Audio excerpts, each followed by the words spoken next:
Nous avons reçu en commentaire une question d'un de nos abonnés qui voudrait savoir quel équipement réseau ou matériel il pourrait utiliser pour pouvoir se connecter à un réseau Wi-Fi situé à plus de 1 km de chez lui. La question est de savoir, peut-on se connecter à un réseau Wi-Fi situé à 1 km de chez soi? Et si oui, comment? Vous êtes bien dans les chroniques de l'ingénieur, bienvenue.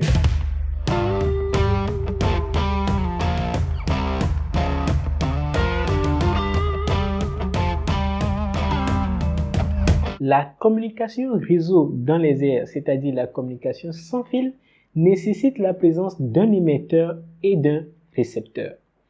L'émetteur va produire l'information sous forme de courant électrique qui va transiter à travers son antenne. Son antenne va transformer cette information électrique en information sous forme d'ondes électromagnétiques. Cette information sous forme d'ondes électromagnétiques dispose d'une puissance qu'on peut mesurer. Cette puissance est appelée PIRE en français et connue le plus souvent sous son nom anglais EIRP. Le IRP est mesuré en décibels milliwatts. Elle peut varier d'une valeur négative à une valeur positive. Par exemple, moins 111 décibels à 30 décibels milliwatts. L'information qui est maintenant sous forme d'ondes électromagnétiques va pouvoir se propager dans les airs. Afin de pouvoir se propager dans les airs, les ondes électromagnétiques ont besoin de répéter un mouvement oscillatoire, un peu comme un serpent qui rampe ou un ver de terre. Ces mouvements vont se dérouler à un rythme fixe qu'on va appeler la fréquence et atteindra ainsi le récepteur.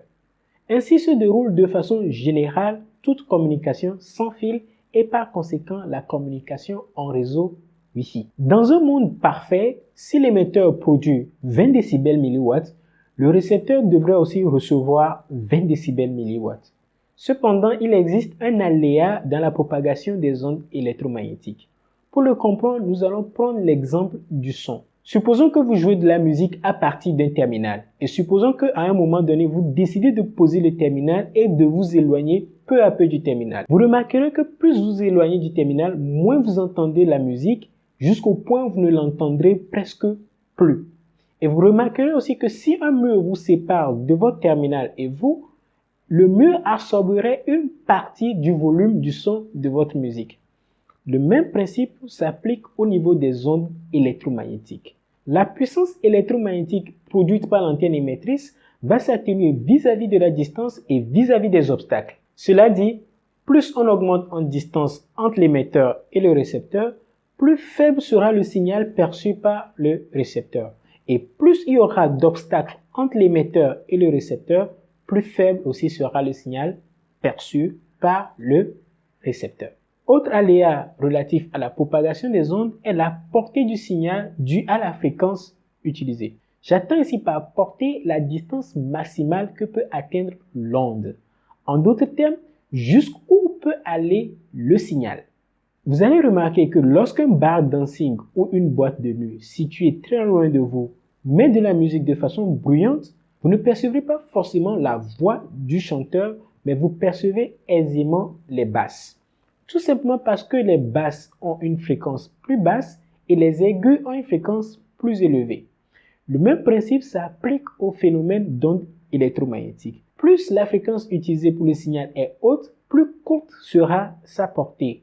Et plus la fréquence utilisée pour le signal est basse, plus longue sera sa portée. Le Wi-Fi utilise deux gammes de fréquences, celle en 2,4 GHz et celle en 5 GHz. La perte donc de la puissance du signal est tributaire aussi bien de la distance, des obstacles et de la fréquence utilisée par ce signal. Il existe une formule mathématique permettant de calculer la perte qu'il pourrait avoir entre un émetteur et un récepteur en fonction de la distance et de la fréquence en supposant qu'il n'y ait aucun obstacle entre eux.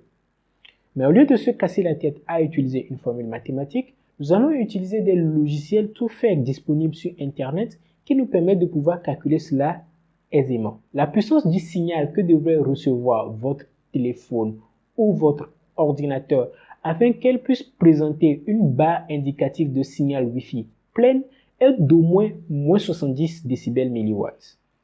La question est donc de savoir à 1 km quelle est la puissance que doit pouvoir générer l'antenne pour que votre récepteur puisse avoir au moins 70 décibels milliwatts. Soyons un peu fous. Supposons que l'antenne puisse émettre jusqu'à 30 décibels milliwatts. Et vu qu'on est à 1 km et qu'on doit atteindre donc une longue distance, on va utiliser un Wi-Fi d'une fréquence 2.4 GHz.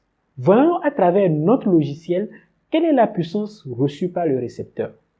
On voit que le récepteur recevrait moins 70 décibels milliwatts, ce qui est quand même limite puisqu'on ne tient pas compte des obstacles, surtout les murs en ciment qui absorbent fortement la puissance de l'énergie électromagnétique. En plus, une antenne qui pourrait émettre jusqu'à 30 décibels milliwatts, il n'en existe presque pas, dû aux limites réglementaires dans chaque pays. Au-delà de cela, une antenne qui émettrait une telle puissance perturberait énormément les voisins qui aussi pourraient utiliser cette gamme de fréquences. Et en tenant compte des obstacles, à peine vous capterez moins 111 décibels milliwatts, ce qui est complètement insignifiant dans un réseau Wi-Fi. Quelle est alors la solution? La solution serait un pont Wi-Fi point à point.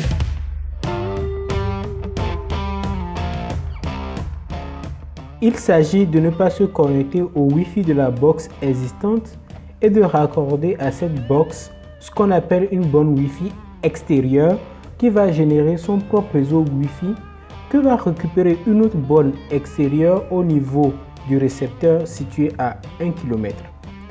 La borne réceptrice va relayer le signal Wi-Fi reçu vers une autre box Wi-Fi domestique auquel vous pourrez vous connecter aisément. Les bornes Wi-Fi n'auront aucun mal à communiquer entre elles à faible puissance isotropique puisqu'elles seront positionnées en hauteur et n'auront pas à faire face à la question des obstacles. Il y a plusieurs équipements qui permettent de faire ce genre de raccord. On peut distinguer par exemple la gamme NanoStation M2 de Ubiquiti qui communique en 2.4 GHz ou la M5 qui communique en 5 GHz. D'autres marques se distinguent aussi comme TP-Link Pharos, D-Link, LigoWave, Interassys, Microtik, etc. Il faudrait aussi s'assurer que l'autorité de régulation nationale de votre pays vous autorise à faire ce genre de raccord. Sur ce, c'était tout pour les chroniques de l'ingénieur. Merci de nous avoir suivis. Nous espérons avoir répondu efficacement à votre question. N'hésitez pas à en poser d'autres si vous en avez. N'oubliez surtout pas de nous rejoindre sur YouTube si vous n'y êtes pas encore et de vous abonner. Et je vous dis à très bientôt dans un nouvel épisode des chroniques de l'ingénieur.